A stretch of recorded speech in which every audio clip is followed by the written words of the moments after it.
مفسرین یک حکایت میارن از زمان حضرت موسی علیه السلام. میفرمایند که در زمان حضرت موسی قحطی آمد، یعنی که ناداری آمد. امروز مردم ما کریزیس میگن، کارهاش خوب نیست، میگن کریزیس شده، در بازار سودا نیست، در ساختمان ها پل ها رو نمیتین. در زمان موسی علیه السلام قحطی آمد، ناداری آمد. دوام 40 سال میگه قحطی دوام کرد. به حد و حالت را رسید که میگه دوام 40 سال از آسمان یگان قطره باران نبارید. تماما میگه از زمین دیگه سبزه نمیروید، خوراکه باقی نماند. بعد از آن میگه خداوند وقتی که اینقدر قحطی آورد، حضرت موسی علیه السلام قومهاش همه رو دعوت کرد، جمع کرد. 70,000 نفر از قومهاش گرفت و یک صحرا را طلب استسقا، یعنی دعا کردن و طلب باران کردن، بیرون برآمد. وقتی برآمد میگه دعا میکردن، همه زاره میکردن که ای پروردگار این قحطی و ناداری از حیات ما دور کن. رب العالمین میگه به سوی حضرت موسی خطاب کرد و ای موسی گفت در بین قومهای تو یک شخصیتی هست که 40 سال میشه با من، یعنی پنهانی ناآشکار دشمنی دارد. تا اون نفر از بین قومات بیرون نشوه من دعای شما را قبول نمیکنم، یگان قطره باران رحمت برای شما نمیفرستم. وقتی میگه حضرت موسی ایچ از جانب خداوند شنید، بعد از اون گوید پروردگار این قومهای من قدر زیاد هستند، من صحبتم کنم سخنم بگویم اینها سخنی من نمیشنوند. رب العالمین گو ای موسی تو بگو، من سخنی تو را در گوشهای تمام اینها میرسانم. قصه کوتاه حضرت موسی علیه السلام این سخن بیان کرد و ای قومها گو در بین شما یک نفری هست که 40 سال میشه به خداوند دشمنی دارد، به خداوند بدبینی دارد، به ضد خداوند مقابله و مبارزه دارد. تا اگر اون نفر از بین ما بیرون نشود خداوند یعنی که دعای ما را قبول نمیکنه و باران رحمت نمیفرستد.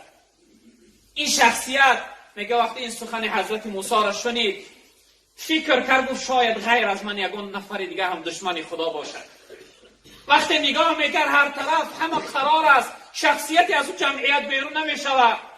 بعد از آن یقین کرد این نفر که همون من هستم، همون شخصیتی که سبب قحطی شدم، سبب قبول نشدن دعای مردم، سبب هلاک شدن مردم شدم من هستم. وقتی یقین کرد این شخصیت، بعد از آن میگه در حال به دل قصد کرد و اگر من این لحظه از بین جامعه بیرون شوم 70,000 نفر من میبینند در بین مردم بی آبرو میشم، شرمنده میشم. اگر بیرون نشوم این مردم همه از گرسنگی را هلاک میشن، میمورند. بعد از آن میگه به دل قصد کرد و پروردگارا من نزدیک توبه کردم. پروردگار اگر این لحظه من در بین این 70,000 نفر شرمنده و بی آبرو نگردانی، من به تو عهد میکنم که من دیگر گناه نمیکنم. من به تو عهد میکنم که از این پس من تو را عبادت و بندگی میکنم. وقتی میگه این شخصیت این جمله را یعنی به دل گذران، به دل توبه کرد، این لحظه بود میگه که یک پارچه ابر در آسمان پیدا شد، یک ابر پیدا شد، میگه به سوی بالای مردم آمد و باران باریدن گرفت.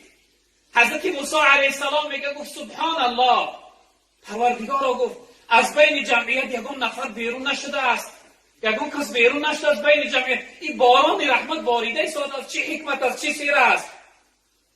رب العالمین گفت ای موسی گفت اون نفر گفت توبه کرد، من توبهش قبول کردم و گناهاش بخشیدم.